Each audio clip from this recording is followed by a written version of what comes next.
اللهم صل على محمد وآل محمد. اعوذ باللہ من الشیطان اللعین الرجیم. بسم اللہ الرحمن الرحیم. انا انزلناه في ليلة القدر وما أدراك ما ليلة القدر. ليلة القدر خير من 1000 شهر. تنزل الملائكة والروح فيها بإذن ربهم من كل أمر. سلام حتى مطلع الفجر. رب اشرح لي صدري ويسر لي أمري واحلل عقدة من لساني يفقهوا قولي. إن الله وملائكته يصلون على النبي يا أيها الذين آمنوا صلوا عليه وسلموا تسليما. اللهم صل على محمد وآل محمد وعجل فرجهم. رمضان المبارک جیسے جیسے آگے بڑھ رہا ہے ویسے ویسے اللہ اور بندے کا تعلق مضبوط سے مضبوط ہوتا جا رہا ہے، اور لگتا ہے ماشاءاللہ اللہ تعالیٰ نے جس حکمت عملی سے ماہ رمضان کو، سورہ قدر کو ڈیزائن کیا ہے، پلان کیا ہے، وہ یقیناً لاجواب ہے. کہ جیسے ہم نے آپ کو پہلے بتایا تھا کہ ماہ رمضان سے پہلے شعبان اور رجب کے مہینوں میں روزوں کی تیاری، مستحب روزوں کی تاکید کر کے، پھر 15 شعبان اور 27 رجب کو شب قدر کی تیاری کہ آپ جاگیں، کیونکہ ابھی ماہ رمضان میں اگلے مہینے 2 مہینے بعد ایک رات آنے والی ہے. آپ نے نوٹ کیا ہوگا کہ جیسے جیسے رجب پھر شعبان پھر ماہ رمضان میں آپ قدم رکھتے ہیں تو آپ کا ٹیمپو بڑھتا جاتا ہے، آپ کی استقامت بڑھتی رہتی ہے، آپ کا لگاؤ، آپ کا خشوع و خضوع بڑھتا چلا جاتا ہے، اور آپ حل من مزید یعنی مزید میں چاہتا ہوں کہ مجھے مزید ملے، جسے کہتے ہیں نا دل مانگے مور ابھی، تو وہ والا معاملہ جسے کہتے ہیں کہ ہو گیا مومن کے ساتھ. مومن کہتا ہے کہ بس ابھی شب قدر آ جائے اور میں چاہتا ہوں کہ زیادہ سے زیادہ عبادت کروں. تو آپ نے دیکھا ہوگا پہلا عشرہ گزرتا ہے، پھر دوسرا عشرہ گزرتا ہے، اور جب آدمی اسٹیبل ہو جاتا ہے بھوک کی حالت کے حوالے سے، روزے کے حوالے سے، تو اللہ تعالیٰ دن کی عبادت کے ساتھ ساتھ رات کی عبادت کی ذمہ داری آپ پہ عائد کرنا چاہ رہا ہوتا ہے، اور وہی شب قدر. فرض نہیں ہے ماہ رمضان کی طرح، لیکن اتنی زیادہ تاکید، اتنی زیادہ فضیلتیں ہیں کہ گویا لگتا ہے کہ فرض ہے. اور بے وقوف ہے، بد نصیب ہے، بہت ہی جسے کہتے ہیں کہ بے وفا ہے وہ شخص، جاہل ہے وہ شخص جو شب قدر کی فضیلتوں کو جاننے کے باوجود اس سے روگردانی کرے اور اس میں جاننے کی زحمت نہ کرے، اپنے آپ کو مشقت میں نہ ڈالے. تو ماہ رمضان کے آخری عشرے میں یہ رات رکھی گئی ہے، اور عموماً اس کو اخفاء کیا گیا ہے، کبھی طاق راتوں میں بتایا گیا، اور کبھی 21، 19، 23 میں، اور کبھی 22، 21 اور 23 میں، اور کبھی 23 میں. لیکن بہرحال ڈیفینیٹلی، ایکوریٹلی، اور جسے کہتے ہیں پریسائسلی جو ہے اس کو پن پوائنٹ نہیں کیا گیا کہ یہی رات ہے، بس اس میں جاگ لو، یہی شب قدر ہے.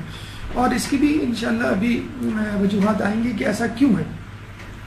تو چونکہ آپ نے نوٹ کیا ہوگا ہمارے جو پچھلے 2 دروس ہیں وہ قرآن کے حوالے سے تھے، ماہ رمضان کے حوالے سے، ان کی غلطیوں کے حوالے سے، ان کی فضیلتوں کے حوالے سے، حکمت عملی کے حوالے سے کافی دروس نیٹ پہ موجود ہیں. تو ہم نے سوچا اس دفعہ اپنا فوکس جو ہے وہ قرآن کو بنایا جائے. تو پہلا جو درس تھا وہ قرآن کا تعارف تھا، دوسرا درس قرآن اور سائنس تھا، تیسرا درس سورہ قدر کے پیغامات کے حوالے سے کہ پورا سورہ جو ہے اللہ تعالیٰ نے لیلۃ القدر کے لیے مختص کیا ہوا ہے. آئیے دیکھیے اللہ تعالیٰ سورہ قدر میں ہمیں کیا کیا پیغام دینا چاہتا ہے. ہماری گفتگو انشاءاللہ ان مندرجہ المراحل پر مشتمل ہوگی. پہلا مرحلہ تعارف، دوسرا فضیلت، تیسرا شان نزول، چوتھا مقدمہ، پانچواں تفسیر، چھٹا اہم نکات، اور ساتواں کلام آخر. آئیے ان مراحل پہ ایک ایک کر کے گفتگو کرتے ہیں اور یہ جاننے کی کوشش کرتے ہیں کہ اللہ تعالیٰ نے اس سورہ قدر میں ہمارے لیے کیا کیا پیغامات رکھے. درود پڑھ دیں محمد والے محمد. اللهم صل على محمد وآل محمد وعجل فرجهم. اس سے پہلے تعارف، پہلا مرحلہ وجہ اسمیہ. ہر سورہ کا ایک نام ہے اور اس نام میں ایک وجہ پوشیدہ ہے. چنانچہ سورہ قدر کی وجہ یہ ہے کہ یہ مقدر کی رات ہے، تقدیر کی رات ہے، اپنی زندگی کو، اپنے نصیب کو بنانے کی رات ہے. مقام نزول بتلایا گیا آپ کو کہ کچھ سورہ مکی ہیں کچھ مدنی ہیں. اس سورہ کے حوالے سے مکی اور مدنی دونوں کا احتمال ہے، لیکن مکی سورہ ہونے کا زیادہ احتمال موجود ہے. موضوع اس کا شب قدر ہے. جو چھوٹی مختصر سورہ ہیں خصوصی طور پہ آخری پارے میں ان کا موضوع عموماً ایک ہی ہوتا ہے. چنانچہ سورہ قدر کا موضوع سورہ قدر جو ہے اس سورہ کا موضوع ہے. شب قدر اس سورہ کا موضوع ہے. 97 آیات ہے ترتیب پر اور اس میں کل 5 آیات ہے. آئیے اس کی فضیلت کی طرف چلتے ہیں. ایک درود پڑھ دیجیے محمد والے کو.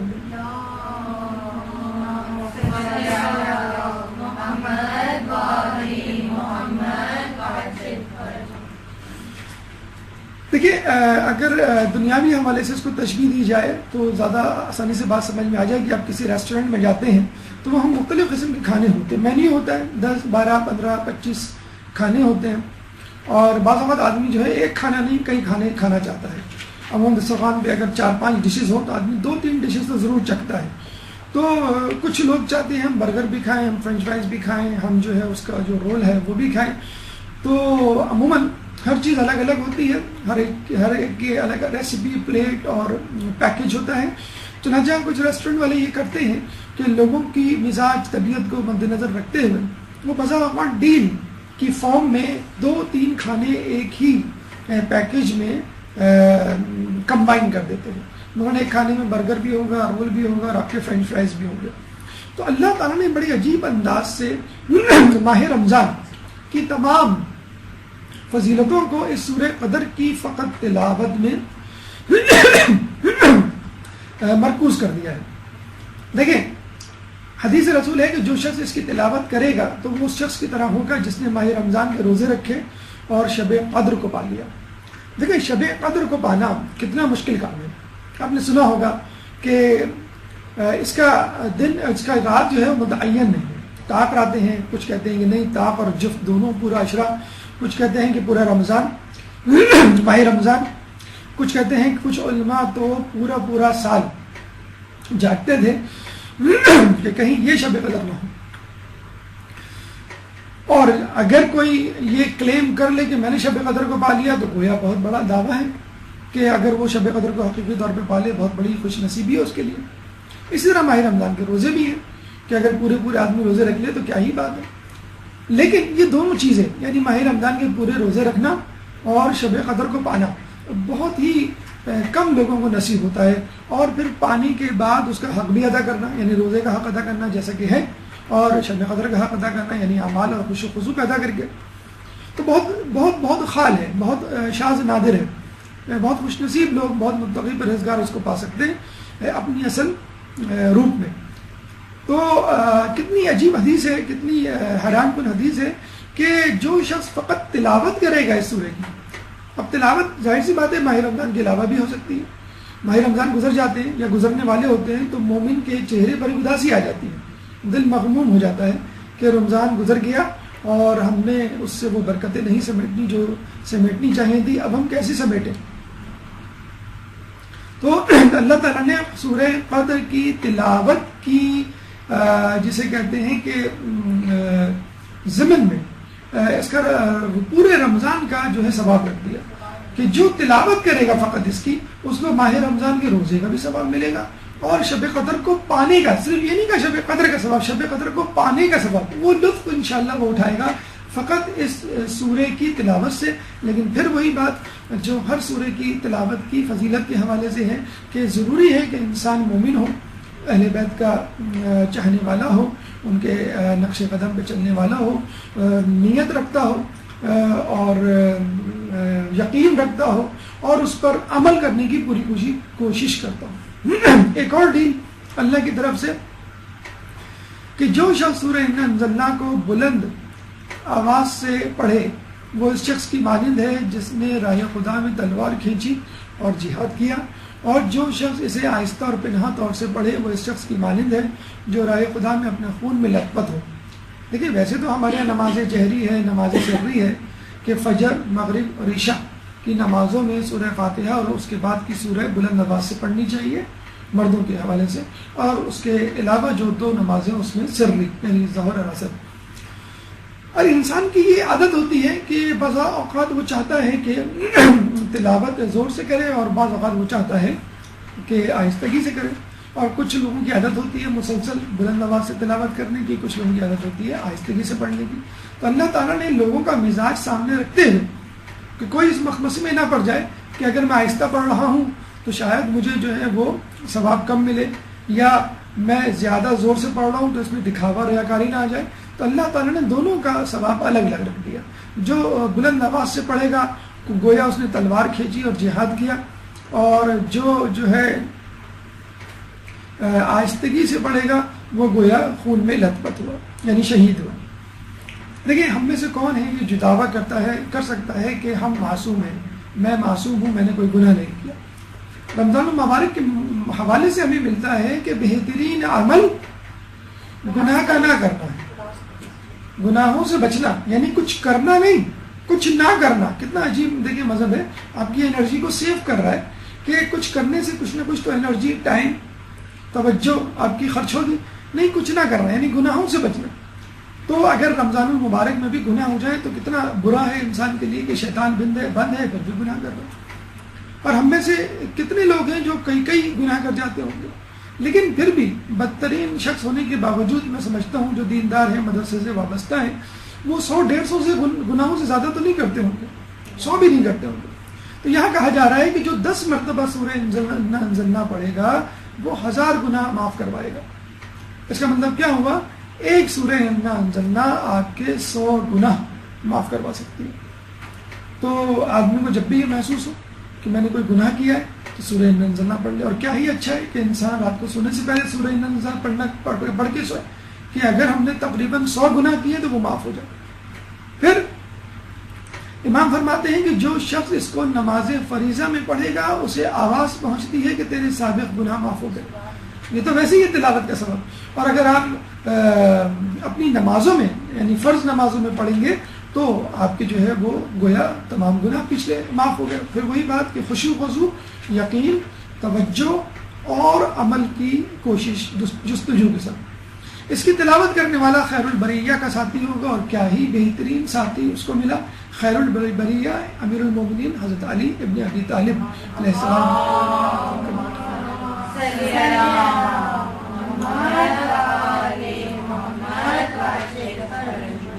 یہ لفظ قرآن میں استعمال ہوا ہے، قرآن کی آیت میں، اور اللہ کے رسول نے خیر البریہ، بریہ جو ہے وہ امام علی کی طرف منسوب کیا. بلکہ اصحاب نے جب پوچھا خیر البریہ کون، تو رسول نے جواب دیا کہ وہ جو اس وقت آنے والا ہے، اور اسی وقت جو ہے امام علی نمودار ہوئے. دنیاوی آفات سے بچاؤ، چاہے وہ نیچرل ڈیزاسٹرز ہو، طوفان ہو، بارش ہو، سیلاب ہو. جو ابھی کراچی میں قیامت خیز گرمی پڑی ہے وہ بھی کسی قدرتی آفت سے کم نہیں تھی. 1000-1500 لوگ جو ہے آپ کے اس آفت کی نظر ہو گئے.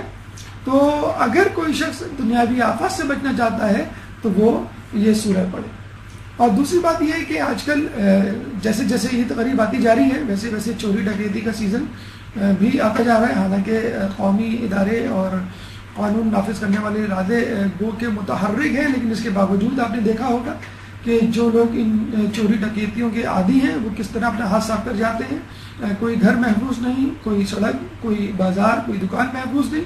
تو چنانچہ اگر کوئی چاہتا ہے کہ اس کا خزانہ یعنی تجوری، یعنی جو وہ مال کما رہا ہے، آپ اپنے لاکر میں جو پیسے رکھتی ہیں، آپ اپنی الماری میں جو زیور رکھتی ہیں، آپ اپنے بینک میں جو پراپرٹی کے ڈاکیومنٹس رکھتی ہیں، تو یہ جتنے بھی جگہیں ہیں جہاں پہ آپ کی عمر بھر کی کمائی یا بہرحال مہینے بھر کی کمائی یا کوئی قیمتی چیز پڑی ہوئی ہے، تو اگر اس کے سامنے آپ یہ سورہ قدر پڑھیں تو انشاءاللہ وہ محفوظ رہے گی. اگر کسی خزانے کے دروازے پہ پڑھا جائے یعنی سورہ قدر کو، تو وہ خزانہ ہر برائی اور آفت سے محفوظ رہے گا یہاں تک کہ مالک خود نکال لے. ایک اور جگہ فرمایا کہ اس سورہ کو بکثرت تلاوت کرنا ادائے قرض اور وسعت رزق کے لیے مؤثر ہونا منقول ہے. ہم میں سے کون ہے جو کسی نہ کسی طور پہ کبھی نہ کبھی قرض لینے پہ مجبور نہ ہو جاتا ہو؟ اور جب قرض لے لیا جائے، جتنی آسانی سے قرض لیا جاتا ہے اتنی مشکل سے قرض کو لوٹایا جاتا ہے. وسعت رزق کے لیے مؤثر، اور وسعت رزق کون ہے جو یہ نہیں چاہتا اس کے رزق میں وسعت ہو؟ کون نہیں چاہتا اس کو بہتر سے بہتر نوکری ملے؟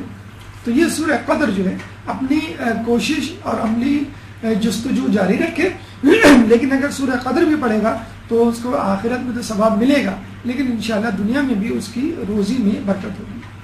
خود گھر کی حفاظت، اگر آپ گھر کھلا چھوڑ کے جاتے ہیں یا ویسے بھی سوتے ہیں تو ایک خوف ہوتا ہے کہ چوری ڈکیتی کے حوالے سے، تو سوتے وقت سورہ قدر کا 11 مرتبہ پڑھنا حفاظت کا موجب ہے۔ اگر آپ روزانہ 11 مرتبہ نہیں پڑھ پاتے کوئی بات نہیں، آپ اپنے گھر میں ڈیوٹیز لگا دیں، ایک مرتبہ امی پڑھ لیں، دوسری رات ابو، تیسری رات بہن یا بھائی، اس طرح تمام لوگوں کو روزانہ کی چوکیداری یا محافظ ہونے کا اعزاز مل جائے گا اور ثواب بھی مل جائے گا اس کے ساتھ ساتھ۔ ایک اور عمل ذرا مشکل عمل ہے، اگر ہو سکے تو کریں ورنہ کوئی بات نہیں، اور دوسرے عمل جو آپ کو آسان لگتے ہیں وہ بھی آپ کر سکتے ہیں۔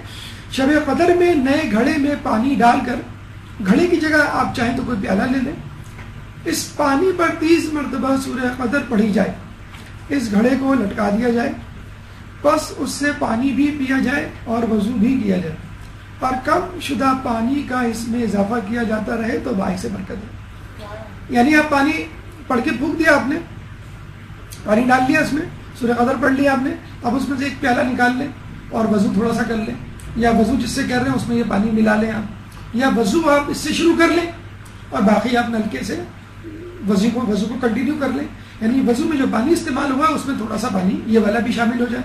اس طرح غسل میں ایک چلو غسل آپ نے اس پانی کا ڈال لیا، باقی آپ اپنا غسل شروع کر دیں نلکے کے پانی سے یا فوارے سے یا بالٹی سے، لیکن اس پانی کو مکمل ختم نہ ہونے دیا جائے، یعنی جیسے ہی ختم ہونے والا ہو اس میں دوسرا پانی ملا دیں۔ آپ نے شاید یہ ہومیوپیتھک میں بھی پڑھا ہوگا، جو ہومیوپیتھک کی دوائیں بنتی ہیں وہ ڈائلیوشنل میتھڈ سے بنتی ہیں، یعنی دوا کو مزید ڈائلیوٹ کیا جاتا ہے اور اصل میڈیسن اس پانی سے نہیں نکالی جاتی، اور اس پانی ہی سے مزید جو ہے وہ دوا بنائی جاتی ہے، جیسے پانی ختم ہونے والا ہوتا ہے اس میں مزید پانی ایڈ کر دیا جاتا ہے۔ تو دیکھیں یہ ایک طریقہ جو ہے آج بھی طب میں رائج ہے، اور ہمارے امام بھی یہ طریقہ بتا رہے ہیں کہ پانی کی اپنی تاثیر ہوتی ہے۔ باقاعدہ ایک جاپان میں تجربہ بھی ہوا تھا کہ ایک پانی پہ جو ہے وہ سورہ یا آیت لکھی گئی اور ایک پانی میں کوئی اور جملہ لکھا گیا جس کا کوئی خاص معنی نہیں تھے، تو جو وہ پانی تھا وہ بہت عرصے بعد گندا ہوا، خراب ہوا، بلکہ خراب ہی نہیں ہوا کہ جس پر آیت یا سورہ لکھی گئی تھی۔ تو جو ہم چیزیں اپنے آس پاس دیکھتے ہیں ان چیزوں کے اثرات ہوتے ہیں، تو جو سورہ پڑھی جائے گی اس پانی پہ، وہ پانی اس سورہ کے اثرات کو جذب کرے گا، اور جب پانی ختم نہ ہو، چاہے تھوڑا ہی سا کیوں نہ رہ جائے، اس میں مزید پانی ڈال دیں تو وہ اثرات تھوڑے والے پانی سے تمام پانی میں پھیل جائیں گے۔ ہم میں سے کون ہے جس کے دشمن نہ ہو؟ مولانا علی نے ایک دفعہ کسی کی نماز جنازہ پڑھائی، جب واپس ہونے لگے تو کسی نے کہا کہ بہت اچھا شخص تھا، اس کا کوئی دشمن نہیں تھا۔ تو مولانا نے فرمایا اگر مجھے معلوم ہوتا تو میں اس کی نماز نہ پڑھاتا۔ یعنی یہ کیسے ممکن ہے کہ آدمی راہ راست پر ہو، صراط مستقیم پر ہو، اس کے چند ہی صحیح دشمن نہ ہو؟ تو ہم میں سے کون ہے جس کا کوئی دشمن نہ ہو؟ دوستوں میں دشمن موجود ہوتے ہیں، رشتہ داروں میں دشمن موجود ہوتے ہیں، محلے میں دشمن، کاروبار اور دفتر کی جگہ پہ دشمن موجود ہوتے ہیں۔ تو دشمن کے سامنے اگر آپ یہ پڑھ لیں سورہ تو آپ کو دشمن پر غلبہ ہوگا، کم از کم دشمن آپ کا کچھ بگاڑ نہیں سکے گا۔ بادشاہ اور حاکم وقت کے سامنے اس کو پڑھ کر جانا اس کی مغلوبیت کا باعث ہے۔ اگر دشمن کے سامنے جاتے ہوئے اس کو پڑھ کر جائے گا تو پڑھنے والا ظفریاب ہوگا۔ ایک اور سورہ غالباً آپ کو ہم نے بتلایا تھا، سورہ فیل کے بارے میں بھی ہے کہ اگر وہ دشمن کے سامنے پڑھی جائے تو دشمن پہ غلبہ حاصل ہوتا ہے۔ عموماً سواری پہ سوار ہونے کی دعا پڑھتے ہوں گے، سبحان الذی سخر لنا ھذا وما كنا له مقرنین۔ یہ پاک ہے وہ ذات کہ جس نے ہمارے لیے اس سواری کو مغلوب کیا۔ اسی طرح اگر اس کے ساتھ سورہ انا انزلنا بھی پڑھ دی جائے، جو شخص سواری پر سوار ہوتے وقت انا انزلنا کی تلاوت کر لیا کرے تو اس سے صحیح سالم اترے گا اور اس کے گناہ بھی بخشے جائیں گے۔ اگر کوئی چیز تقدیر پر سبقت کر سکتی ہے تو میں کہتا کہ انا انزلنا کا پڑھنے والا تقدیر پر سبقت کر سکتا ہے۔ لیکن تقدیر آپ کی شب قدر کو لکھی جائے گی، اور یہ آیت، یہ سورہ اسی شب قدر سے متعلق ہے۔ تو اگر آپ اس سورہ کو پڑھیں گے تو عین ممکن ہے جو ڈاکیومنٹ آپ کے لیے اپرووڈ ہو چکا ہے اس میں کوئی امینڈمنٹ ہو جائے۔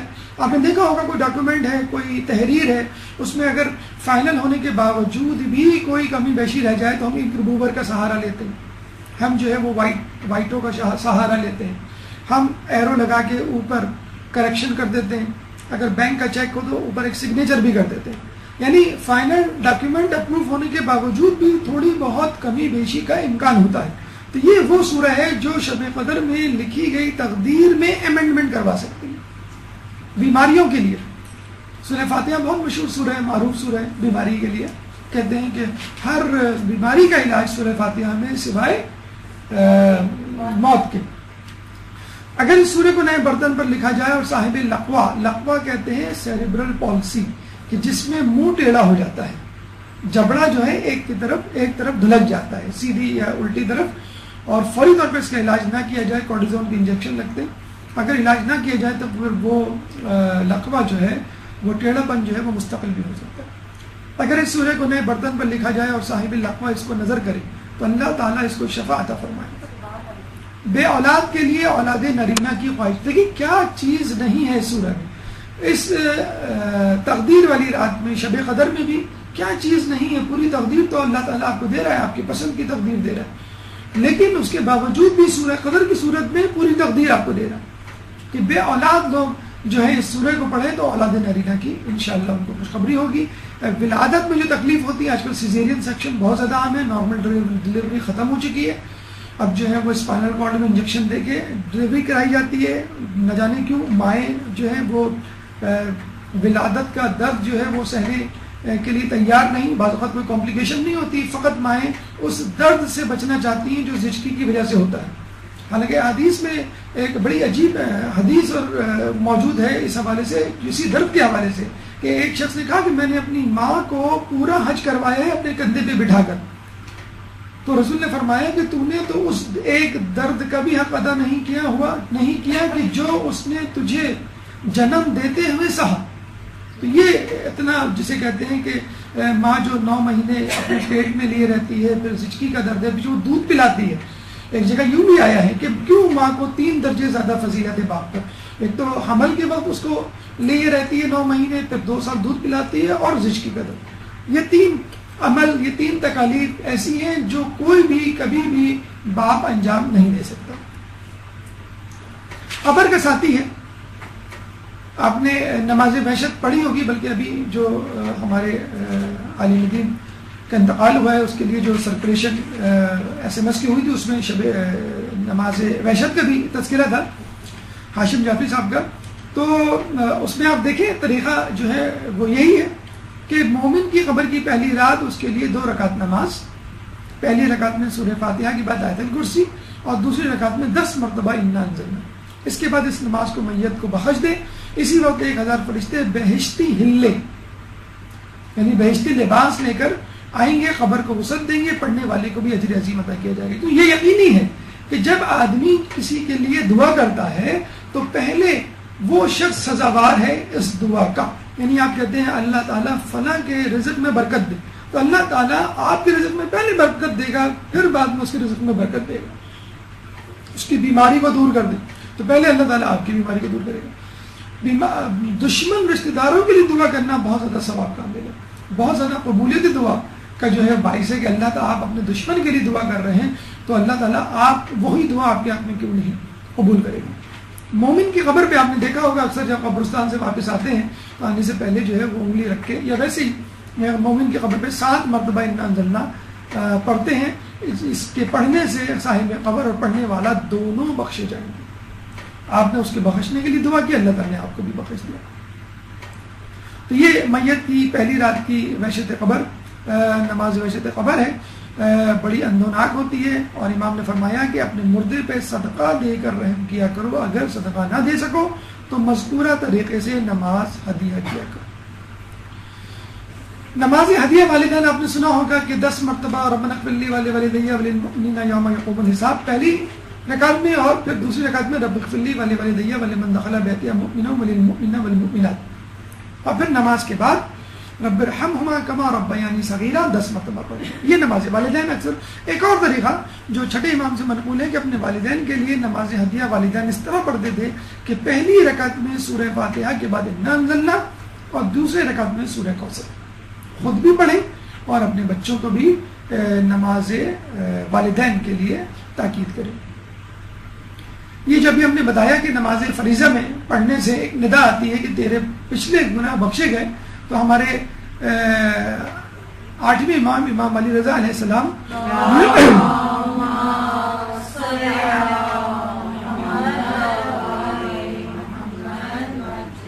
شب و روز کی تمام نمازوں میں پہلی رکعت میں سورہ فاتحہ کے بعد سورہ قدر اور دوسری رکعت میں سورہ توحید پڑھا کرتے تھے.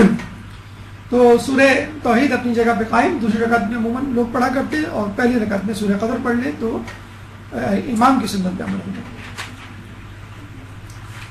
پانچویں امام کی روایت میں بہت ساری فضیلتیں اس میں وارد ہوئی ہیں. مثلا بصارت میں نور، دل میں یقین اور حکمت پیدا ہوتی ہے. غمزدہ مسافر اور مریض کے پڑھنے سے اس کی مشکلیں آسان ہوں گی.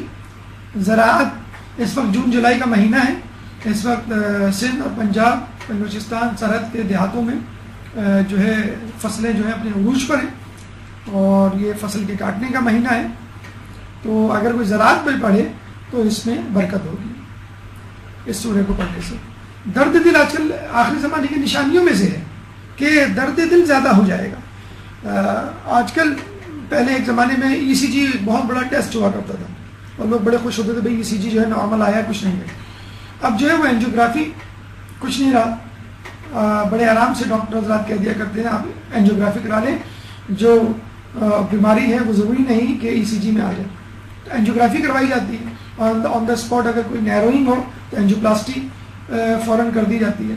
تو اب اینجیوگرافی اینجیوپلاسٹی کوئی بہت بڑا ایشو نہیں رہا. پاکستان کے سابق پریزیڈنٹ کے حوالے سے ایک بات آئی تھی کہ وہ اینجیوگرافی کے لیے باہر جا رہے ہیں، تو یہی بات ایشو میڈیا میں اٹھا کہ اینجیوگرافی کون سا بڑا ٹیسٹ ہے جو پاکستان میں نہ ہو سکے.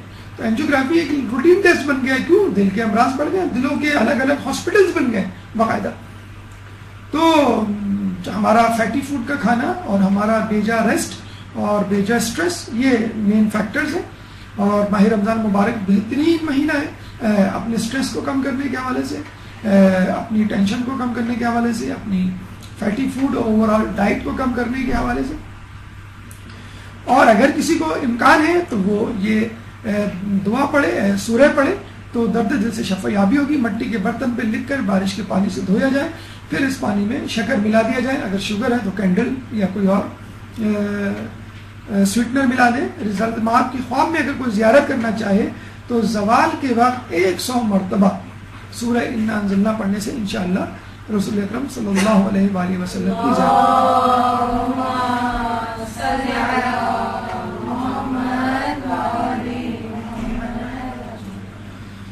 مولا کی روایت میں بلبا نٹ شیل باٹم لائن اس سورہ کے حوالے سے بہت خوبصورت انداز سے، بہت منتخب کلمات کے چناؤ کے حوالے سے اس روایت میں موجود ہے کہ سورہ قدر کو قرآن کا ثمر کہا گیا، قرآن کا خزانہ، فقراء کا خزانہ، کمزوروں کی مدد، تنگ دستوں کی کشادگی، مومن کی عصمت، نماز گزاروں کی ہدایت، قرآن کا سردار، علم کا سردار، قرآن کی زینت، عبادت گزاروں کا خیمہ، حضرت رسالت مآب کے بعد حجت. اتنا زیادہ ثواب کوئی ایسا ثواب نہیں لگتا ہے کہ جو اس میں سمیٹ نہ دیا گیا ہو.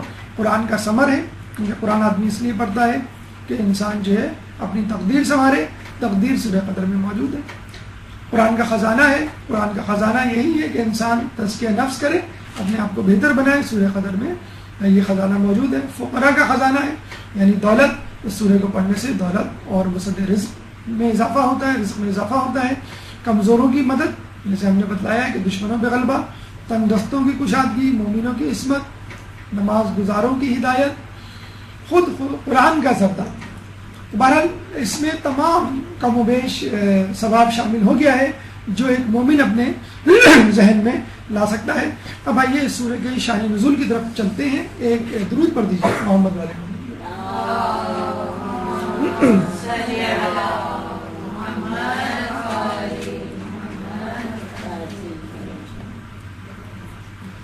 کہتے ہیں کہ ایک دفعہ رسول اللہ نے خواب میں دیکھا کہ منبر رسول پر بنو امیہ والے براجمان ہیں. رنجیدہ خاطر ہوئے، افسوس ہوا ان کو. کہتے ہیں کہ آپ کے افسوس کو دور کرنے کے لیے رسول اللہ تعالیٰ نے یہ سورہ نازل کی. اور کئی سورہ ہیں جو اللہ تعالیٰ نے اپنے رسول کی تسلی کے لیے، مثلا سورہ کوثر، جب لوگوں نے آپ کو مقتون نسل دم بریدہ قرار دیا، نعوذ باللہ، سورہ کوثر نازل ہوئی. سورہ نصر فتح مکہ کی خوشخبری لیے ہوئے نازل ہوئی. اس کی دلیل کیا ہے اور کیا کمپیٹیبلٹی ہے, کیا لنک ہے بنو امیہ کی حکومت میں؟ سورہ قدر میں بنو امیہ کی حکومت 80 سال قائم رہی تقریباً, اور 80 سال کو اگر آپ 12 سے ملٹیپلائی کریں تو یہ 1000 مہینے بنتے ہیں. اور شب قدر میں بھی یہی ہے کہ یہ 1000 مہینوں سے بہتر ہے, اور اسی شب قدر کی فضیلت میں یہ سورہ نازل ہوئی. ایک اور بیک گراؤنڈ شان نزول, ایک دفعہ جب اصحاب کو پتہ چلا کہ بنی اسرائیل میں ایک شخص تھا جس کا نام تھا شمسون, 1000 مہینے تک لباس جنگ زیب تن کیا رہا. اسے کہتے ہیں نا کہ اگر خواتین زیور پہنے تو یہ ان کی زینت ہوتی ہے, اسی طرح مرد اگر ہتھیار باندھے اپنے جسم پر, لباس پر, تو وہ ان کی زینت ہوتی ہے. آپ نے پرانی موویز میں امیر مختار اور غریب طوس اور دیگر موویز میں دیکھا ہوگا کہ عموماً مسلمان جو ہے وہ مرد جو ہے وہ تلوار جو ہے حمائل کیے رہتا ہے اپنے لباس میں. اگر وہ اس لباس کے میں یعنی تلوار کے ساتھ ساتھ اس زرہ کو بھی پہن لے جو میدان جنگ میں پہنی جاتی ہے, تو گویا وہ بالکل ہی تیار ہے مرنے کے لیے, یعنی وہ اس وقت اپنے آپ کو میدان جنگ میں تصور کر رہا ہے. تو جو تلوار نہ باندھے اس کو بزدل سمجھا جاتا تھا, جو تلوار باندھے اس کو بہادر, اور جو زرہ پہنے رہے اس کو تو بہت ہی بڑا بہادر. آپ نے شاید امیر مختار کی مووی میں دیکھا ہوگا, اس کا جو ساتھی تھا وہ ہمیشہ جو ہے وہ زرہ پہنے ہوئے رہتا تھا. خود امیر مختار بھی جب قیام کا انہوں نے جو ہے ارادہ کیا, تو 1000 سال تک زرہ پہنے رہنا بہت بڑا کمال ہے. مطلب لوہے کی زرہ آپ سمجھ لیں, اگر آپ کوئی موٹا لباس بھی پہن لیں, یہ جو لان کے اشتہار آتے ہیں وہ اسی لیے آتے ہیں کہ گرمیوں میں آپ پتلے کپڑے پہنیں. یہ جو موٹا لباس اگر کوئی پہن لے, مثلا کوئی سویٹر پہن کے گھومے, جیکٹ پہن کے گھومے, تو آپ اس کو کتنا بے وقوف آدمی کہیں گے. تو اگر کوئی شخص 1000 سال تک زرہ پہنے, وہ بھی لوہے کی, جو کہ گرمیوں اور سردیوں یکساں پہننا پڑے گی اس کو, تو گرمیوں میں اس کو کیا برا حشر ہوگا. لیکن بہرحال ایک بڑی فضیلت تو ہے, اللہ تعالیٰ اس کو اس کا صلہ تو دے گا کہ وہ اپنے آپ کو میدان جنگ میں جہاد میں محسوس کر رہا ہے. تو ہاں, صحابہ نے بہت شدید خواہش کا اظہار کیا کہ کاش ہم بھی اس طرح 1000 سال تک میدان جنگ میں اپنے آپ کو محسوس کریں اور زرہ پہنے, لیکن ممکن نہیں ہے 1000 مہینے تک کہ پوری زندگی آدمی زرہ پہنے رہے. تو کہتے ہیں کہ اللہ تعالیٰ نے سورہ قدر نازل کی کہ جس کو پڑھ کے آپ 1000 سال کی عبادت, جہاد جو کہ عبادت ہے, اس کا ثواب پالیں. اس کے علاوہ بنی اسرائیل کے 4 افراد تھے جنہوں نے 1000 مہینے تک ایک گناہ نہیں کیا. ہم یہاں کہتے ہیں کہ گناہ کے بغیر ہم زندگی کیسے گزاریں. روایتوں میں آیا ہے کہ آخری زمانے میں جب انسان گناہ نہیں کرے گا تو غمگین ہوگا, جس دن گناہ نہیں کرے گا غمگین ہوگا. اور یہ اب تقریباً وتیرہ بن چکا ہے. جس دن آپ ٹی وی نہ دیکھیں آپ کو لگتا ہے کہ دن ہی نہیں گزرا, بڑا موڈ اور بڑا بورنگ ڈے.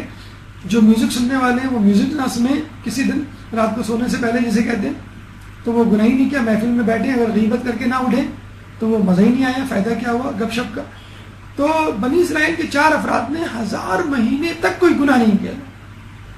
شاید آپ کو پہلے بھی بتایا ہو کہ بنی اسرائیل میں اگر کوئی 30 سال تک 1000 مہینے تک ترک گناہ کیا, 30 سال تک اگر کوئی گناہ نہیں کرتا تھا تو بادل کا سایہ اس کے اوپر آ جاتا تھا. یہاں 80 سال تک انہوں نے ترک گناہ نہیں کیا. تو آپ اندازہ لگا لیں. پھر صحابہ نے شدید خواہش کا اظہار کیا کہ کاش ہم بھی ایسے ہوتے, لیکن ممکن نہیں ہے. تقریباً اس چھوٹی سی زندگانی میں جو آپ 57 ایئرس پاکستان میں جو ایوریج ایج ہے 60-70 سال کی زندگی میں, کیسے آدمی 1000 مہینے تک جو ہے پورا مکمل طور پہ اپنے آپ کو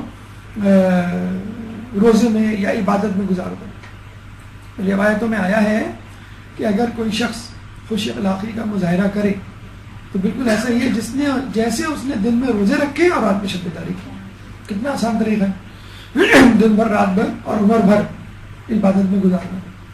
تو جب یہ 4 افراد کا سنا تھا صحابہ جو ہے بڑے قسم سائے, تو اللہ تعالیٰ نے سورہ کو نازل کیا کہ اس سورہ کو پڑھو اور تمہیں بنی اسرائیل کے ان نوجوانوں, ان عابدوں, ان مجاہدوں کیا جو ہے وہ ثواب مل جائے گا جو 1000 سال تک 1000 مہینے تک جو ہے وہ زرہ پہنے رہے اور 1000 مہینے تک انہوں نے کوئی گناہ نہیں کیا. یہ جو اس کا پس منظر تھا، شان نزول تھا. اب آئیے سورہ کے حوالے سے چند مقدماتی باتیں پھر اس کی تفسیر انشاءاللہ. ایک درود پڑھ دیں محمد والے محمد. اللهم صل على محمد آل محمد. سورہ قدر کے پیغامات. دشمن خدا ہے وہ شخص جو زیادہ کھاتا ہے اور جو زیادہ سوتا ہے. خدا نے کسی کو یہ نہیں کہا کہ جو نماز نہیں پڑھتا وہ گنہگار ہے، جو روزے نہیں رکھتا وہ گنہگار ہے، یعنی وہ اللہ کا دشمن ہے. جو جہاد نہیں کرتا وہ اللہ کا دشمن ہے. کس کو کہا؟ جو زیادہ کھاتا ہے، جو زیادہ سوتا ہے. حالانکہ کھانا ایک طبعی امر ہے، فطری بات ہے، بلکہ لازمہ حیات ہے. اس کے بغیر کیسے زندہ رہ سکتے ہیں آپ؟ اسی طرح سونا یہ بھی آپ کی لازمہ حیات ہے. اگر آپ نہ سوئیں تو مر جائیں گے. 40 دن تک آدمی زندہ رہ سکتا ہے اگر نہ کھانا نہ کھائے، اور 10 دن تک زندہ رہ سکتا ہے اگر آدمی نہ سوئے. تو آپ نے دیکھا کہ سونا اور کھانا دونوں کتنے ضروری ہیں، اور اللہ تعالیٰ انہی دونوں چیزوں کو کم کروا رہا ہے. آپ کا کھانا بھی کم کیا، وہ ایک الگ بات ہے. ہم جو ہے تلے ہوئے ہیں کہ ہمیں وہی 2500 کیلوریز لینی ہے جو ہم شعبان اور رجب میں لیا کرتے تھے. اگر ہم نے دن میں نہیں کھایا تو کیا ہوا؟ مغرب سے لے کے فجر تک مسلسل کھائیں گے انشاءاللہ. کوئی ایسا مسئلہ نہیں ہے. تمام کیلوریز. ایک لوگوں کو ایک خوف پیدا ہو گیا کہ بھئی گرمی بہت زیادہ ہے، پانی پیتے رہو. وہ ہمارے ایک جاننے والے وہ ہر 1 گھنٹے میں 2 گلاس، ہر گھنٹے میں 2 گلاس رات میں، کہ پتہ نہیں کل کیا ہو، ڈی ہائیڈریشن نہ ہو جائے، شوق اور لو نہ لگ جائے وغیرہ وغیرہ. کلو واشربو ولا تسرفو، کھاؤ پیو اور اسراف نہ کرو. جس طرح بھوک لگنے پہ آپ کو کھانا چاہیے، اسی طرح بھوک پیاس لگنے پہ آپ کو پانی پینا چاہیے. اس میں کون سی ایسا راکٹ سائنس ہے؟ کوئی آپ کو اپنا واٹر لیول چیک کرنا ہوگا ہیموگلوبن اور بلڈ پریشر کی طرح؟ کیا آپ کو اپنا گلوکوز چیک کرنا ہوگا پھر آپ کو کھانا ہوگا؟ نہیں.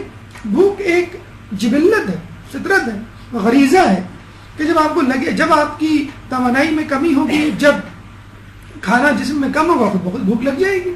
اس طرح پانی، جب آپ کا جو ہے واٹر لیول کم ہو جائے گا، جسم میں ڈی ہائیڈریشن ہوگی، خود بخود آپ کو پیاس لگے گی.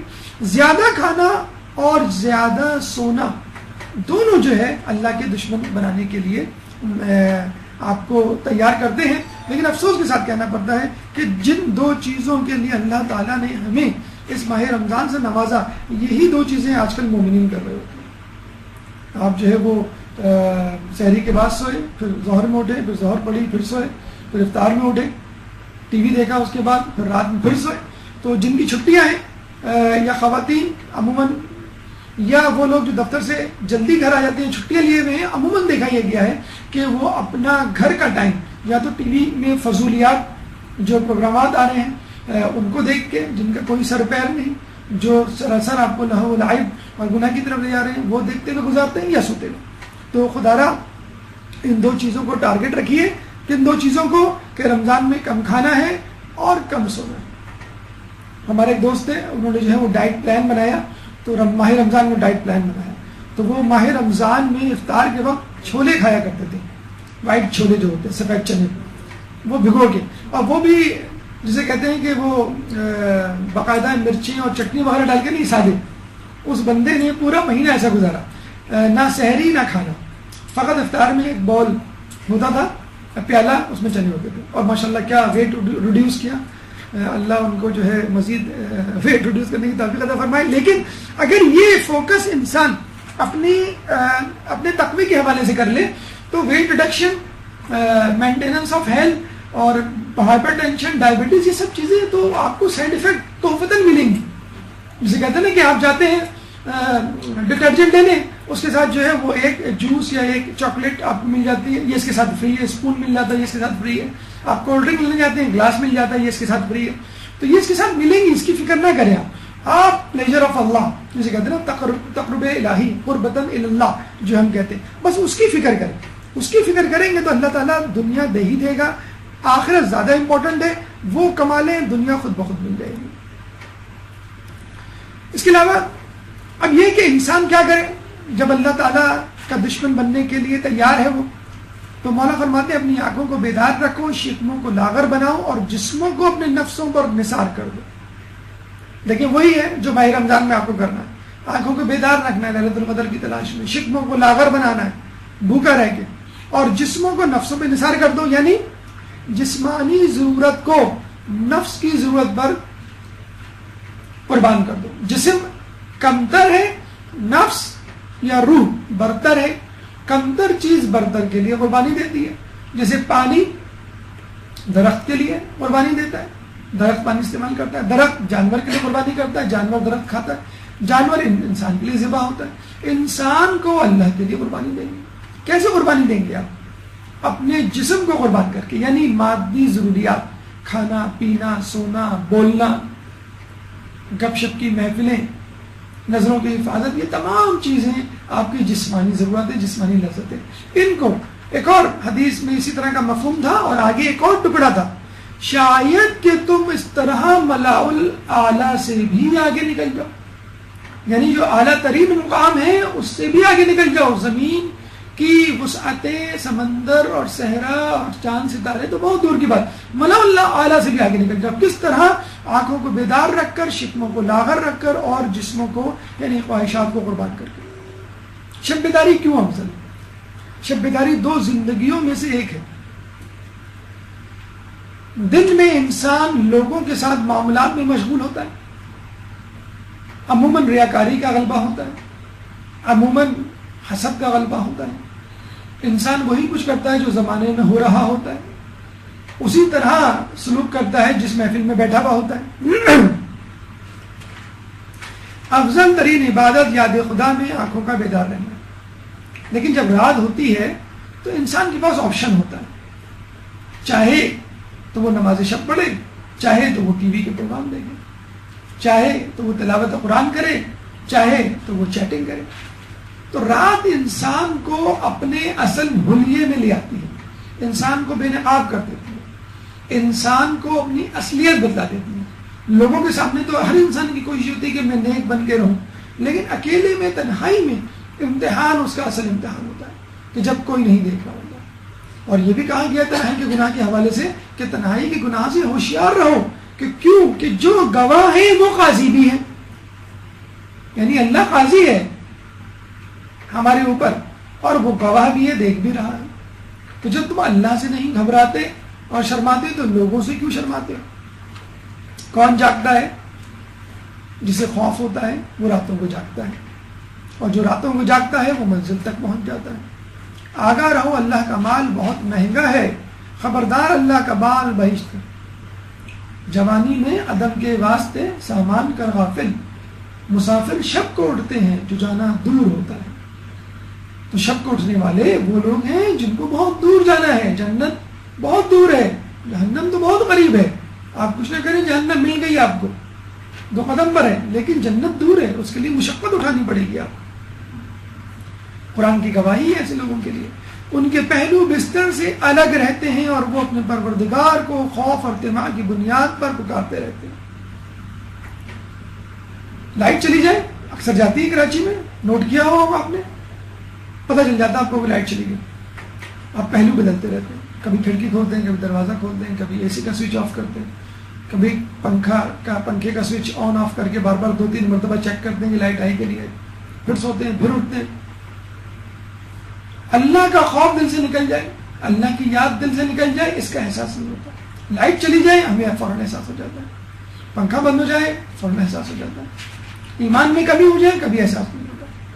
اے سی کول نہیں کر رہا، بھائی پنکھے چلاؤ، کیا مسئلہ ہے، اے سی والے کو بلاؤ، اس کی کولنگ ٹھیک نہیں ہے۔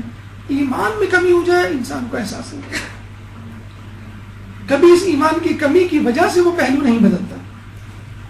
بدلتے ہیں، بدلنے والے بدلتے ہیں، ان کا تذکرہ قرآن میں موجود ہے، لیکن کتنے ہیں؟ بہت شاذ، بہت نادر۔ دیکھیے 11 مہینے اللہ تعالیٰ سے آپ نے کٹی کی، بچے نہیں کہتے کٹی ہوئی تم سے، ہم تم سے بات نہیں کر رہے، اور یہ جو کٹی تھی، یہ جو جھگڑا تھا وہ ہماری طرف سے تھا، اللہ کی طرف سے نہیں تھا۔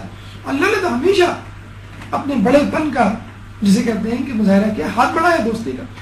11 کے 11 مہینے، اور اس مہینے تو گویا گلے ملنے کے لیے تیار ہے، آپ کو ہاتھ سے پکڑ کے کھینچنے کے لیے تیار ہے کہ بھئی آؤ میری طرف۔ تو خدا را 11 مہینے اگر آپ نے کٹی کی تو آپ 12ویں مہینے سے دوستی کر لیں. تو روزہ اس کے بعد شب بیداری اس بات کی علامت ہے کہ اللہ مسلسل آپ کو آگے بلا رہا ہے کہ دیکھو میری بات مان جاؤ، میں تمہیں بخشنے کے لیے. زمانی بچے کو پکڑ پکڑ کے دوا پلا رہی ہوتی ہے اور بچہ نہیں پی رہا ہوتا، کبھی اس کو لڈو میں ڈال کے دے رہی ہوتی ہے، کبھی جو ہے وہ کسی اور چیز میں ڈال کے دے رہی ہوتی ہے، شربت میں ڈال کے سیرپ دے رہی ہوتی ہے. ایک ماں نے اپنے بچے سے پوچھا بیٹا وہ لڈو کھا لیا تھا؟ تو بچے نے کہا کھا لیا تھا اور گٹھلی پھینک دی تھی. یعنی لڈو میں جو دوا کی میڈیسن ڈال کے دی تھی گولی، اس کو اس نے گٹھلی سمجھ کے پھینک دیا. تو ایسے مومنین بھی ہوتے ہیں تو روزے رکھتے ہیں، شب قدر میں جاگتے ہیں، لیکن جو اصل مغز ہے خوشی و خضوع نیت، اس کو گٹھلی سمجھ کے پھینک دیتے ہیں. بھائی اس کی کیا ضرورت؟ نت نئے لطیفے بنائے ہوئے ہیں، نت نئے لہو و لعب کے طریقے بنائے ہوئے ہیں، فنی ویڈیو کلپس ہیں وہ بھیجی جا رہی ہیں دوسرے کو، نت نئے پروگرامات چینلز دیکھے جا رہے ہیں کہ کس طرح ٹائم پاس ہو.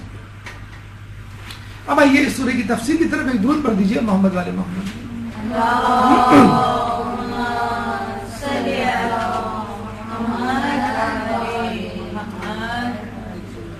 بسم اللہ الرحمن الرحیم. شروع اللہ کے نام سے جو نہایت مہربان اور رحم کرنے والا ہے. سورہ کی ابتدا بسم اللہ سے جو ہر سورہ کا جز ہے. ہمارے ہاں انا انزلناہ فی لیلۃ القدر، ہم نے اس قرآن کو شب قدر میں نازل کیا.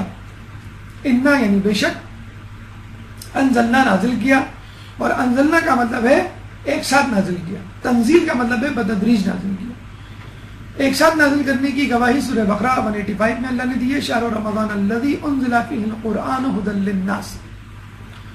183 ماہ رمضان مبارک کے لیے یا ایھا الذین آمنوا کتب علیکم الصیام کما کتب علی الذین من قبلکم لعلکم تتقون. اس کے فوراً بعد 85 میں شہر رمضان الذی. ماہ رمضان وہ مہینہ ہے جس میں قرآن نازل کیا گیا جو لوگوں کے لیے ہدایت ہے. اس کا مطلب کیا ہوا کہ قرآن ایک ساتھ نازل ہوا. ایک اور جگہ سورہ دخان آیت نمبر 3 میں اللہ فرماتا ہے انا انزلناہ فی لیلۃ مبارکۃ انا کنا منذرین، کہ جسے ہم نے مبارک رات میں نازل کیا ہم ہمیشہ سے ڈرانے والے تھے. یہاں بھی انزلنا کا لفظ استعمال ہوا. اس کا مطلب یہ ہوا کہ قرآن دفعی یعنی ایک دم نازل ہوا ان آیات کی روشنی میں. کس طرح؟ قلب پیغمبر پہ نازل ہوا ایک ساتھ. اس کا مطلب کیا ہوا کہ رسول اللہ قرآن کے تدریجی نزول سے پہلے واقف تھے. اب یہاں سوال یہ پیدا ہوتا ہے کہ اگر ایک ساتھ نازل ہوا تو وہ جو وحی آتی تھی اور رسول کہتے تھے کہ مجھ پہ وحی آئی ہے، فلاں آیت اتری ہے، یہ آیت قرآن میں شامل کر دو، تو پھر وہ کیا ہوتا تھا؟ اگر ایک ساتھ نازل ہوا قرآن تو رسول اللہ نے مکمل قرآن کیوں نہیں دے دیا اپنے ساتھیوں کو؟ تو اس سوال کا جواب کہ کیا رسول قرآن کے تدریجی نزول سے پہلے سے واقف ہے؟ جی ہاں. رسول لوح محفوظ کے علاوہ جو خدا کا مخفی علم ہے کے سوا دوسرے تمام علموں سے آگاہ ہے. سورۃ طٰہٰ 114 میں اللہ فرماتا ہے وحی کے نازل ہونے سے پہلے قرآن کے بارے میں جلدی نہ کیجیے. دلیل اس لیے ہے کہ رسول میں قرآن نازل ہو گیا تھا لیکن وہ تھوڑا تھوڑا کر کے اصحاب کو بتلایا کرتے تھے. دوسری مرتبہ قرآن یعنی دوسری جگہ کہاں نازل ہوا رسول کی قلب کے علاوہ؟ بیت المعمور، وہ خانہ کعبہ جو ایگزیکٹلی خانہ کعبہ جو زمین پر ہے اس کے اوپر ہے آسمانوں میں. اس مبارک رات سے مراد شب قدر جس میں خدائے بزرگ و بدر نے قرآن کو ایک ہی مرتبہ بیت المعمور کی طرف نازل کیا، پھر 20 سال کے عرصے میں رسول پاک پر تدریجی طور پر نازل ہوا. یہ بالکل ایک کلیئر کٹ ڈیسیجن ہے کہ پہلے رسول پہ نازل ہوا پھر آہستہ آہستہ 20 سال کے عرصے میں رسول پاک پر.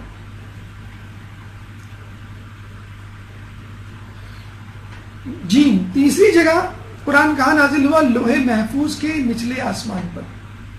الف بے جیم، یہ 3 مقامات ہیں کہ جہاں پر جو ہے وہ قرآن یکدم نازل ہوا.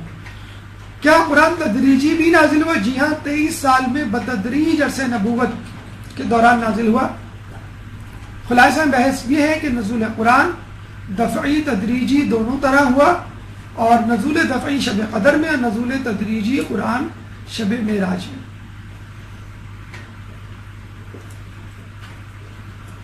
دفعی شب قدر میں، اور نزول تدریجی یعنی قرآن کا نازل ہونا جو شروع ہوا شب معراج سے، اور ایک دم شب قدر میں بھی نازل ہوا۔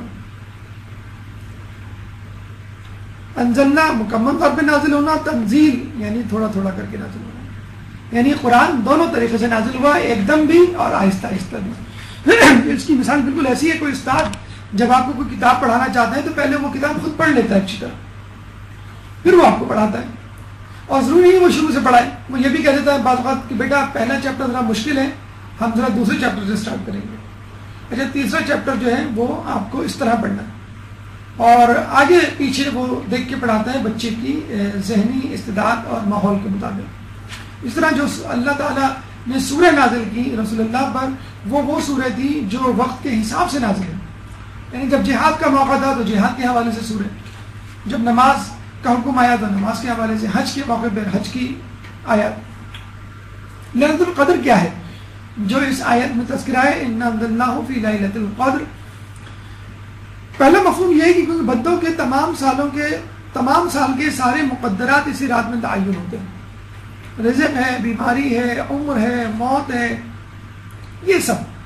اب ظاہر سی بات ہے کہ ایک انسان اگر عبادت میں مشغول ہو، اور جسے کہتے ہیں کہ سال بھر فرض کر لیں اللہ نے فیصلہ کر لیا ہو کہ اس کو میں بیمار کروں گا، مصیبت میں مبتلا کروں گا، رزق میں تنگی کروں گا، اللہ نے ڈیسائیڈ کر لیا آپ کی کرتوت دیکھ کے، لیکن عین اس وقت آپ پہنچ گئے، جیسے آپ کے ابو جب آفس سے گھر آتے ہیں تو وہ جو ہے ڈیسائیڈ کر لیتے ہیں امی کی شکایت پر کہ سزا دینی ہے آپ کو، ڈنڈا ہاتھ میں لے کے بیٹھے ہوئے ہوتے ہیں۔ جب آپ جو ہے وہ گھر میں داخل ہوتے ہیں اسی وقت جو ہے وہ گڑگڑانے لگتے ہیں آپ، تو کم از کم اس وقت تو گڑگڑائیں آپ، اس وقت تو آپ اللہ کی عبادت کریں جب اللہ تعالیٰ آپ کی تقدیر لکھنے جا رہا ہے۔ اور دلیل یہ بھی ہے کہ وہ رات جس میں ہر امر خدا کی حکمت کے مطابق مرتب ہوتا ہے، ہماری طرف سے ایک حکم تھا، ہم ہی نے محمد کو بھیجا، یہ سورہ دخان میں اس کی دلیل موجود۔ دوسرا مفہوم ہے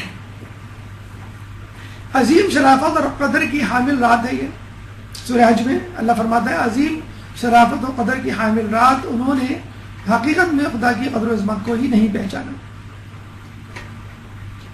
قدر یعنی سورہ قدر کے حوالے سے۔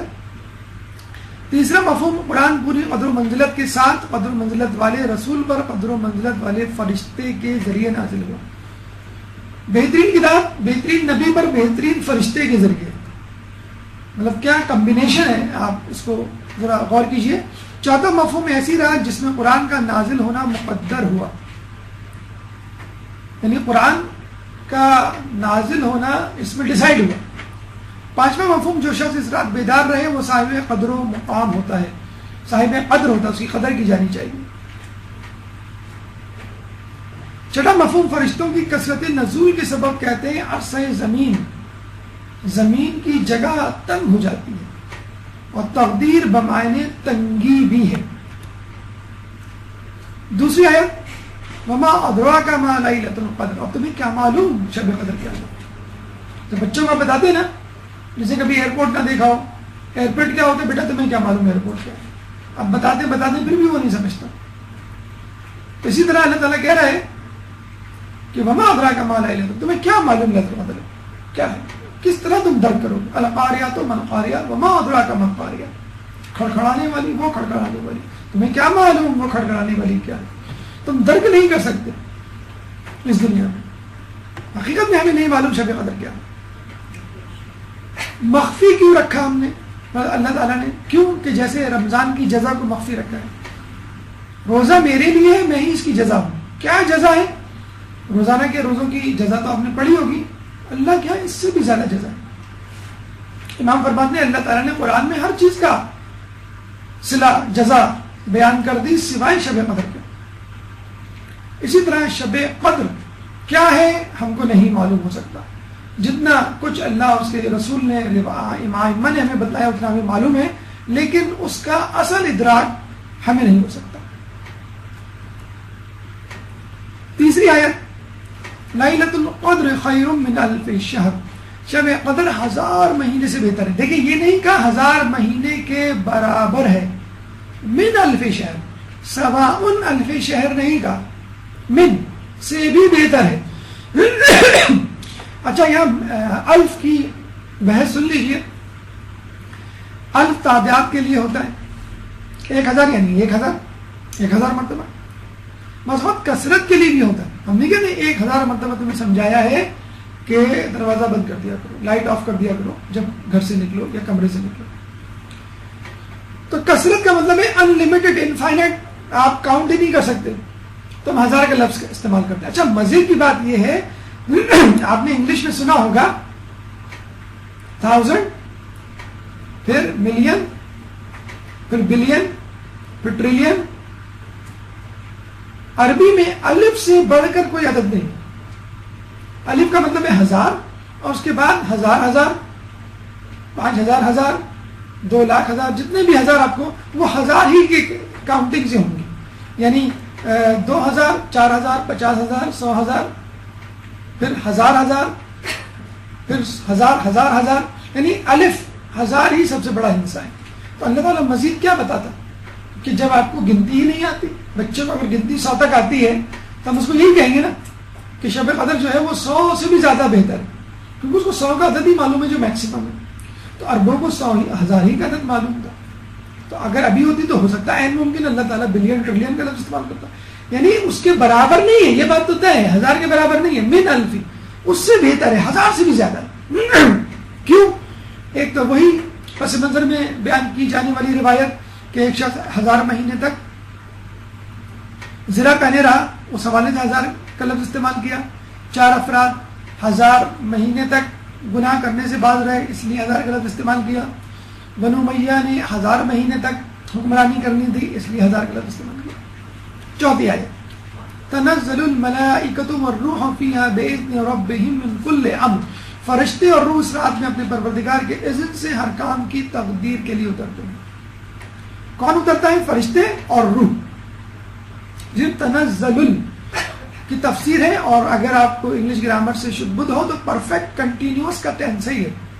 فرشتے اور روح اترتے رہے ہیں اور اترتے آ رہے ہیں. اتر رہے تھے, اترے تھے اور اتر رہے ہیں, یعنی ابھی تک ان کا سلسلہ جاری ہے.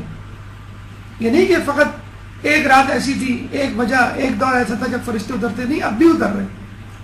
روح کو الگ سے تذکرہ کیا انہوں نے. تنزل الملائکۃ والروح, ملائکہ اور روح. روح سے مراد جبرائیل امین بھی ہے, اور ایک مفہوم کے مطابق وحی بھی ہے, جیسے اللہ فرماتا ہے وَكَذَلِكَ أَوْحَيْنَا إِلَيْكَ رُوحًا مِّنْ أَمْرِنَا. جیسے کہ ہم نے گزشتہ انبیاء پر وحی کی تھی, اسی طرح سے تم پر بھی اپنے فرمان سے وحی کی ہے. تیسرا مفہوم, روح ما فوق الفطرت مخلوق. اب وہ فرشتے بھی ہو سکتے ہیں, کوئی اور بھی ہو سکتے ہیں. امام فرماتے ہیں کہ جبرائیل اور ملائکہ سے بھی ہٹ کے کوئی تیسری ان سے بھی بڑی مخلوق ہے. کیوں؟ آپ فرماتے ہیں جبرائیل اور ملائکہ میں, جبرائیل ملائکہ میں سے ہے, یعنی جبرائیل تو ملائکہ میں سے ہے, اور روح ملائکہ سے بھی زیادہ عظیم ہے. کیا خداوند تعالیٰ یہ نہیں فرماتا ملائکہ اور روح نازل ہوتے ہیں؟ اس کا مطلب ہے روح فرشتے سے بھی افضل کوئی مخلوق. من کل امر, اس کا مطلب ہے نزول ملائکہ اور معین شدہ تقدیر کا ائمہ کے ذریعے نفاذ. یعنی جو کچھ ہر انسان کے ساتھ ہونے والا ہے, جو کچھ من حیث مجموعی لوگوں کے ساتھ ہونے والا ہے, اس کا پورا ڈاکیومنٹری پروف تحریر شدہ مواد ائمہ کے پاس آتا ہے. اور دوسرا مفہوم یہ ہے کہ فرشتے غیر معین شدہ تقدیر لاتے ہیں, یا خود فرشتے نازل ہوتے ہیں اس کلام کو زبانی تقدیر کو سنانے کے لیے. 5ویں آیت, سلام ہی حتی مطلع الفجر. یہ ایک ایسی رات ہے جو طلوع صبح تک برکت و رحمت سے پر ہے. کیوں؟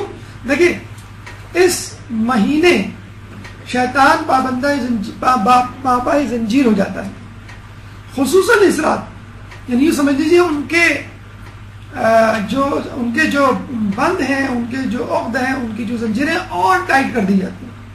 سالم اور سلامت رات گویا ایک تاکید, مزید ضمانت انسان کے لیے کہ تم خوب لگ کے اور جم کے عبادت کرو, کوئی تمہارے آگے پیچھے دشمن نہیں. اور یہ ایک سلام, فرشتوں کا سلام بھی ہے جو وہ ایک دوسرے پر کرتے ہیں, مومنین پر کرتے ہیں, پیغمبر اکرم پر اور معصوم جانشینوں پر کرتے ہیں. اور یہی سلام سورہ ہود میں بھی آیا ہے, وَلَقَدْ جَاءَتْ رُسُولُنَا رسولنا ابراہیم بالبشرى قالوا سلاما قال سلام. اور ابراہیم کے بعد ہمارے نمائندے بشارت لے کر آئے اور آ کر سلام کیا تو ابراہیم نے بھی سلام کیا. کہتے ہیں کہ ابراہیم علیہ السلام کو اس سلام کی لذت عمر بھر محسوس ہوتی رہی جو فرشتے نے ان کو کیا. دو عالم سے کرتی ہے بے گانہ دل کو، عجب چیز ہے لذت آشنائی. کہ جس شخص کو فرشتوں سے ملاقات کا تجربہ ہو جائے، نماز میں خوشی و خضوع پیدا کر کے اللہ سے ملاقات کا تجربہ ہو جائے، تو واقعی وہ اس لذت کو نہیں بھول گا. اور یہی فرشتوں کا سلام تھا کہ جس نے ابراہیم کے لیے آتش نمرود کو گلزار بنایا. تو کیا شب قدر میں مومنین پر جو فرشتوں کا سلام ہوتا ہے اس سے آتش جہنم کو سرد نہیں کیا جا سکتا، لیکن اس کے لیے ضروری ہے کہ جو دنیا کی آتش ہے یعنی آزمائش، اس میں آپ کو کودنا پڑے گا اس طرح کہ آپ کا دامن گناہوں سے نہ جلے. بے خطر کود پڑا آتش نمرود میں عشق، عقل ہے محو تماشائے لب بام ابھی. فرشتوں کا طواف. امام سے کسی نے پوچھا کہ کیا آپ کو اندازہ ہو جاتا ہے کہ یہ شب قدر ہے؟ امام نے کیا خوبصورت جواب دیا، ہم کیسے نہ جانیں گے جبکہ فرشتے اس رات ہمارے گرد طواف کرتے ہیں. یہی تو وہ مقام ہے، یہی تو وہ شخصیات ہیں کہ جن کو وہ سلام پیش کرتے ہیں، جن کے گرد طواف کرتے ہیں. درود پڑھ دیں محمد والے محمد.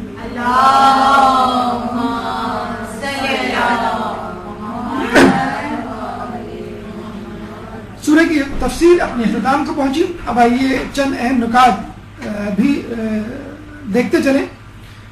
تعین شب قدر یہ ایک بڑا مسئلہ ہے، بڑا دلچسپ مسئلہ ہے، بہت اہم مسئلہ ہے. روایات کے مطابق، کچھ روایات کے مطابق تمام رمضان کی راتیں، ماہ رمضان کی راتیں شب قدر ہو سکتی ہے، کوئی بھی رات ہو سکتی ہے، فقط آخری عشرے کی تمام راتیں نہیں. کچھ روایات کے مطابق رمضان کے آخری عشرے کی تمام راتیں یعنی 21 سے لے کے 30. مزید کچھ روایتوں کے مطابق آخری عشرے کی تاک راتیں، اور کچھ روایت کے مطابق پہلی رات ماہ رمضان کی 17ویں، 19ویں، 21ویں، 23ویں، 27ویں، 29ویں. مشہور روایات 21 اور 23 کی. مگر فعل رسول یہ ہے کہ ماہ رمضان کے آخری عشرے کی تمام راتوں کو رسول اللہ جاگا کرتے تھے. اور ہمارے چھٹے امام کا قول ہے کہ شب قدر 21ویں یا 23ویں شب ہے. کسی نے اصرار کیا تو امام نے جواب دیا، اس چیز کے لیے جسے تو چاہتا ہے 2 راتیں کس قدر آسان ہے. یعنی کیا تم 2 راتیں بھی نہیں جاگ سکتے؟ جب سے چھٹیاں پڑی ہیں ماہ رمضان میں اور یہ نائٹ میچز کا سلسلہ شروع ہوا ہے، آپ نے دیکھا ہوگا کتنا آسان ہو گیا ہے راتوں میں جاگنا. جب سے 24 آور ٹی وی چینل شروع ہوئے کتنا آسان ہو گیا. ویسے مومن کے لیے بڑا مشکل تھا راتوں میں جاگنا. اگر انسان دلچسپی محسوس کر لے عبادت میں، خشوع خضوع محسوس کر لے، وہ لذت حاصل کر لے جو اس کو ٹی وی کے پروگرام اور کرکٹ کے میچز سے ہوتی ہے، یقین کیجیے آپ کو کسی رات جو ہے وہ نیند نہ آئے. تقدیر مقدرات تو 19ویں کی شب کو ہوتی ہے. ابھی بھی بڑا دلچسپ روایت کو سن لیجیے. تقدیر مقدرات یعنی مقدرات تو 19ویں شب کو لکھ دیے جاتے ہیں، ان کا حکم 21ویں رات کو ہوتا ہے اور ان کی تصدیق اور منظوری 23ویں رات کو ہوتی ہے. یعنی 19، 21، 23 تینوں کو جاگیں، کیونکہ اسٹیپ بائی اسٹیپ. یعنی کہتے ہیں کہ بھائی فائل ایک افسر کے پاس جاتی ہے، پھر دوسرے افسر کے پاس، پھر باس کے پاس، پھر اس پہ سگنیچر کرتا ہے باس. تو بالکل ایسا ہی ہے، 3 اسٹیپس میں آپ کی تقدیر لکھی جاتی ہے. تو کیا ہی اچھا ہے کہ ہم تینوں راتوں کو جاگ لیں. بہرحال ہمارے نزدیک جو معتبر ترین یا جسے کہتے ہیں ممکن ترین جو شب ہے وہ 23ویں کی شب ہے. معین پھر بھی نہیں کیا گیا ہے، لیکن جو روایتوں کی روشنی میں علماء نے جو ڈیسائیڈ کیا وہ 23ویں کی شب ہے. لیکن بہتر یہی ہے کہ تمام راتیں جاگیں بشمول 19. 27ویں شب روایت اہل سنت کے مطابق ہے، لیکن ان کے یہاں بھی یہ روایت موجود ہے کہ طاق راتیں. اخفاء شب قدر، اللہ تعالیٰ نے شب قدر کو اخفاء کیوں رکھا؟ یہ بالکل ایسا ہی ہے کہ اللہ تعالیٰ نے اپنے غضب کو معاصی میں، گناہوں میں، کسی بھی گناہ کو کرتے ہوئے اللہ تعالیٰ کو جلا نہ سکتا. تو تمام گناہ سے بچنے کی کوشش کرنی چاہیے. پتہ نہیں کون سا گناہ آپ کو جہنم میں ڈال دے. دوستوں کو لوگوں میں، جس کو ہم دوست سمجھتے ہیں وضاحت وہ دوست نہیں ہوتا. چنانچہ بعض اوقات وہ شخص دوست بن جاتا ہے، دوست سے زیادہ کام آ جاتا ہے جو دوست نہیں ہوتا. تو ہر شخص کو اپنا دوست سمجھیے جب تک اب آپ کا دشمن نہ ہو جائے. اسم اعظم کو اپنے اسما میں، اسم اعظم اگر کسی کے پاس آ جائے تو وہ بہت بڑے کام کر سکتا ہے، معجزات کرامات اس کے ہاتھ میں آ جاتا ہے. آصف برقیہ کے پاس ایک اسم اعظم تھا تو وہ ملکہ بلقیس کا تخت اس کے محل سے سلیمان علیہ السلام کے محل تک پلک جھپکتے ہوئے لے آیا تھا. اور ہمارے امام کے پاس 72 اسم اعظم ہوتے ہیں.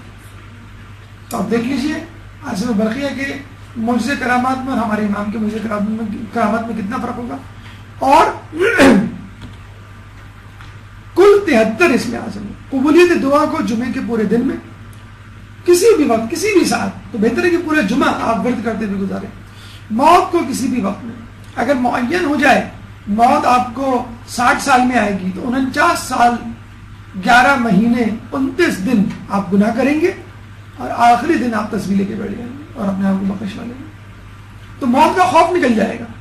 ورنہ آپ دیکھ لیجیے ایک حادثہ ہو جائے آپ کا دل اچھل کے حلق میں آ جاتا ہے کہ اگر ہم اس جگہ ہوتے تو ہمارے ساتھ کیا ہوگا. علامات شب قدر آپ کو معلوم کرنی ہے تو کچھ علامات ہیں جو علماء نے منقول کی ہیں. ستارے عام راتوں سے زیادہ چمکدار ہوں گے.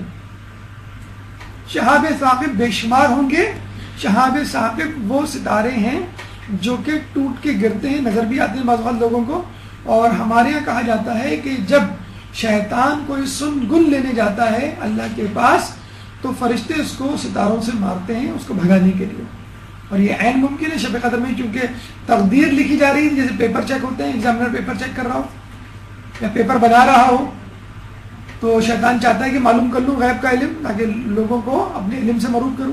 شمس بے مثل قمر یعنی سورج جو ہے وہ قمر کی طرح ہوگا. آب چاہ شیریں یعنی کنویں کا پانی میٹھا ہوگا چاہے وہ کھارائی کنواں کیوں نہ ہو. موسم گرما خنک موسم خنک گرم یعنی سردی کا موسم ہوگا تو وہ دن سردیوں کے مقابلے میں گرم محسوس ہوگا. اور اگر گرمیوں کا موسم ہوگا تو وہ شب گرمیوں کے مقابلے میں ٹھنڈ محسوس ہوگی. گزشتہ امتوں میں شب قدر نہیں تھی. یہ رسول کی امت کی برکت ہے، یہ رسول کی امت کی بہت بڑی قدردانی ہے. اللہ کی طرف سے خدا نے میری امت کو شب قدر عطا کی. گزشتہ امتوں میں سے کسی کو بھی یہ نعمت نہیں ملی تھی. شب قدر 1000 مہینے سے بہتر ہے مگر عبادت کے ساتھ. کچھ لوگ کہتے ہیں کہ بھئی ہمیں رات کو سونا ہی سونا ہے، یا فرض کر لیں اس دن کوئی ایسی ایمرجنسی ہو جائے یا جاب ضروری ہو کرنا تو آدمی کیا کرے اگر پوری رات نہ جاگ سکے. تو امام فرماتے ہیں رات کے پہلے حصے میں سو لینے میں کوئی امر مانع نہیں ہے، اور اس کے بعد عبادت میں مشغول ہو جاؤ. یعنی سائنس بھی یہی کہتی ہے کہ انسان کا جو سونے کا ہارمون ہے میلاٹونین ہارمون وہ شروع میں خارج ہوتا ہے اور اس کے بعد رات کے آخری حصے میں درمیانی حصے میں کم ہوتا چلا جاتا ہے. تو اگر آپ جو ہے وہ شروع کے حصے میں سو جائیں یعنی افطار کر کے نمازیں پڑھ کر 1 گھنٹہ 2 گھنٹہ اگر بہت زیادہ نیند ہے اور آپ کو معلوم ہے کہ بھئی اگر میں نے نہیں سویا، اگر میں نہیں سوئی تو میں مسلسل جاگنے کی وجہ سے شاید 1-2 گھنٹہ عبادت کر پاؤں گی پھر سو جاؤں گی. تو اول شب سے بہتر ہے آخری شب یعنی رات کے دوسرے حصے میں جاگنا اور عبادت کرنا. قرآن شب قدر میں کیوں؟ اس لیے کہ قرآن کائنات کے امور کا تعین کرتا ہے اور شب قدر انسانوں کے امور کا تعین کرتی ہے. دونوں تقدیرات کے لیے بنائی گئی. ایک اہم نقطہ لوگوں کے ذہن میں سوال آتا ہے، جیسے آغا آیت اللہ خوئی آیت اللہ سستانی کے حوالے سے راتیں مختلف ہیں تو کیا کریں. تو اصل میں شب قدر ایک رات ہے جو گھومتی ہے. یعنی فرض کر لیں ابھی جو ہے پاکستان میں 5 بج رہے ہیں تو کینیڈا میں اس وقت 5 بج رہے ہوں گے رات کے، امریکہ میں 4 بج رہے ہوں گے رات کے. تو شب قدر وہاں ہے اور اس کے بعد شب قدر جو ہے 12 گھنٹے بعد یہاں آ جائے گی. تو وہ ایک سایہ ہے، جیسے ایروپلین آپ نے دیکھا ہوگا کبھی آپ کے گھر کے اوپر سے گزرے تو اس کا سایہ گزرتا ہے. اگر ایروپلین انچولی سے گزر رہا ہے تو پہلے انچولی پہ سایہ ہوگا، پھر جو ہے وہ بولٹن مارکیٹ، پھر سمندر، پھر اس کے بعد دبئی، پھر دوسرے شہر، دوسرے ممالک.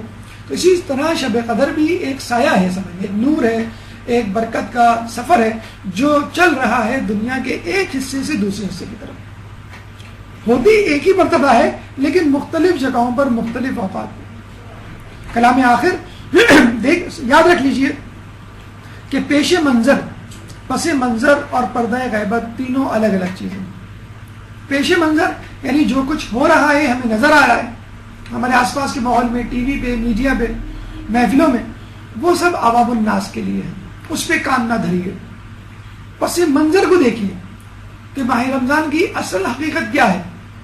یہ کھیل لہو و لعب کے پروگرامات سے آپ کو ماہ رمضان کی فضیلت نہیں پتہ چلے گی، درس و دروس سے پتہ چلے گی، قرآن پڑھنے سے پتہ چلے گی.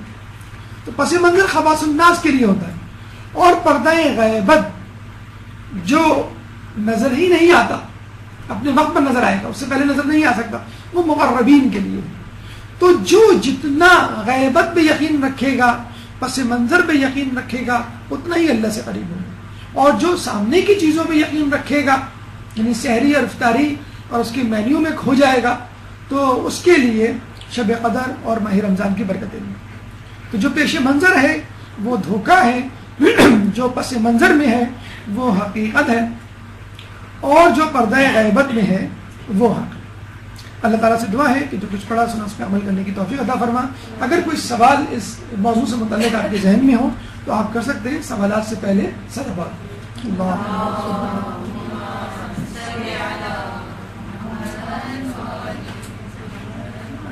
اللجن اللجن اللجن اللجن يا مولا اللجن اللجن اللجن اللجن اللجن اللجن اللجن يا صاحب السماء